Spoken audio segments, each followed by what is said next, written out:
She lived over Georgetown. And so Dad called me and he said, son, he said, I'd like for you to take a ride with me.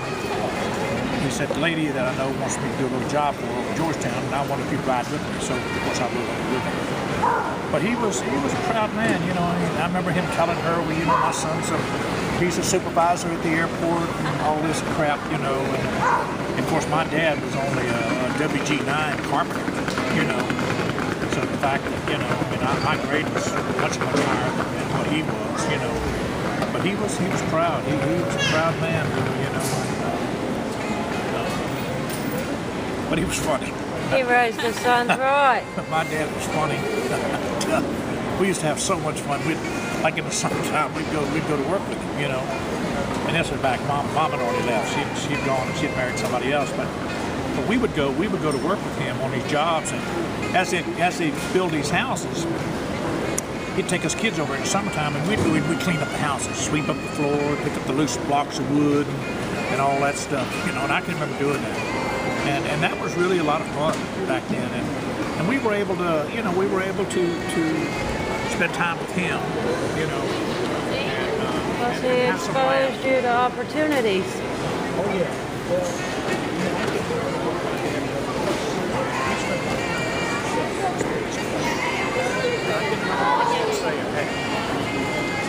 you guys know right from wrong. Do the right thing. That was it. You know right from wrong, boys. You know, and I'm not saying that everything we did was perfect. I mean, hell, I stole some hubcaps, or I stole some gas, or something out of somebody's car. But kids did that, you know. And one time he had to come and get me out of jail.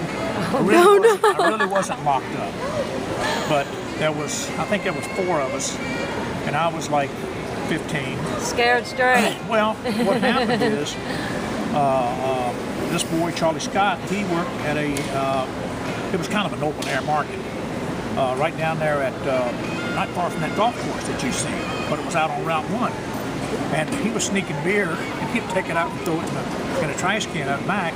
Well, when the place closed, we got the beer, put it on some ice, and we all took off to Colonial Beach. Never will forget it. We got down to Colonial Beach. We all agreed that we were not going to drink anything until we got to Colonial Beach. So we get down there, and we were in Charlie's 49 Ford. So everything was in the trunk. So he opens up the trunk, and each one of us grab a can of beer. We're just going to walk out on the beach, okay? And all of a sudden, all these damn flashlights come on. I mean, it seemed like 40 policemen, you know, coming at one time, but it wasn't that, 2 or 3 of them probably. and of course, they confiscated our beer. I didn't even get a damn swig of beer out of the damn can. They confiscated our beer. They took us to the little jail.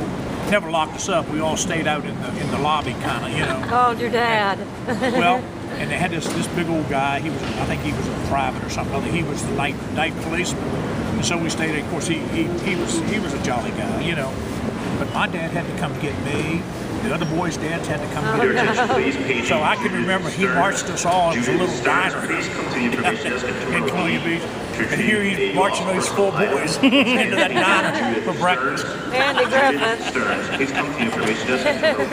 When my dad come and got me back then, cost him probably $12 to get me out of jail. And that was a lot of money. That was a lot of money to him.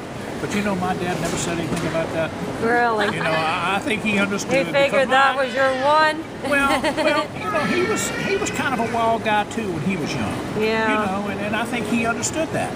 You know, and but anyway, but Colonial Beach back then, you know, that was a pretty good ride for me. Yes, it was. You know, but it was all nearly boys, Virginia Beach. Everybody, yeah, that's right.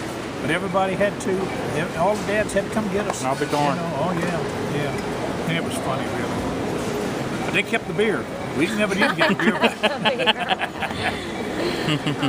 How old were you? 14, probably. Oh. Yeah. Somewhere around there. Yep. See, I was driving back then. See, I got my driver's license when I was 14 years old. Wow. We told them I was 15. My driver's license said I was born 1938, but actually I was born 1939. Yeah, when I went and got my driver's license, I was sitting on pillows. We had a 1940 Oldsmobile belonging to my dad. I went to Alexandra, and the lady was giving me my driver's permit was a little old short lady, kind of heavy, you know. And I never will forget. I got up on them pillows, boy. There was standard transmission. Of course, you had to park. You had to parallel park back then, you know. Right. We're going up King Street. You had to kind of drive around the block. So we're going up King Street, and there was this damn truck parked right in the middle of King Street, unloading something. And I said to her, I says, should I go around him? And she says, what are you going to do, sit here all day? Never will forget that. So anyway, I give him a signal, you know, and I got around and got back. But I got my license. But it was funny because my dad went off parallel parking. He's standing over, you know, kind of lined me up. And she told him, you can't stand there. So I had to do it myself, you know. Right. He was going to help you. You'd go help me. But the day I got my license, I had a Model A Ford, something similar to the one that was in that picture. In fact, I had bought it from a guy for $25. And I had tags on it and everything. And Glenn, my oldest brother, had a driver's license. And once in a while he would drive it for me. But he didn't want me going along, and it was my car. Uh-oh. You know. And I said, well, we'll put a stop to that. You know. But anyway, I got my license, and my dad and grandmother, I guess, they were doing something at the market there. They had a market square in Alexandria. And I went over and I got on the AB&W bus and I went home and I got that car, boy. Man, I come out and I'm king stuff, man, with that damn Model A Ford, boy. And I can remember it wasn't long after I got my license, I got stopped by the state police. Oh no. Well, I wasn't. I was actually over the old D&D market. Not Yeah. Well, close to where that one is. Right. This guy's name was Nance. Nasty policeman. And he looked at my license, you know, and he says, well, you don't look like you weigh 110 pounds or something. You know, just being cocky. Picky. You know? But I wasn't doing anything. I was stopped, you know, so. But he was just checking. I mean, I was young. What the hell, you know. So does your license still say 1938? No, I had it changed. Okay, good.